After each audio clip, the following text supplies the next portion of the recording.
ভারতে পাচারকালে যশোরের ৭ কোটি টাকা মূল্যের ৩১ পিস স্বর্ণের বারসহ 2 পাচারকারীকে গ্রেপ্তার করেছে বিজিবি।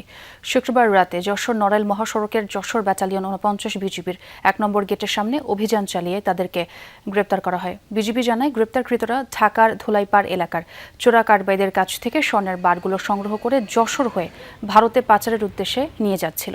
পরে গোপন সংবাদের ভিত্তিতে ওই এলাকায় অবস্থান নিয়ে একটি প্রাইভেট কারে তল্লাশি চালিয়ে 3 কেজি 641 গ্রাম ওজনের 31টি স্বর্ণের বার উদ্ধার করা হয়। উদ্ধার হওয়া স্বর্ণের বাজার মূল্য 7,13,45,000 টাকা। এছাড়া জব্দ করা প্রাইভেট কার, মোবাইল ফোন ও নগদ অর্থসহ মালামাল। আটককৃতদের বিরুদ্ধে আইনগত প্রক্রিয়া চলমান রয়েছে।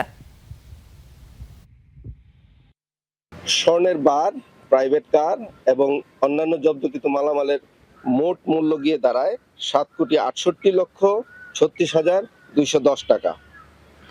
জব্দকৃত ব্যক্তিদেরকে জিজ্ঞাসাবাদের মাধ্যমে জানা যায়, তারা ঢাকার ধোলাইপাড় থেকে চোরা কারবারিদের কাছ থেকে এই স্বর্ণগুলো সংগ্রহ করে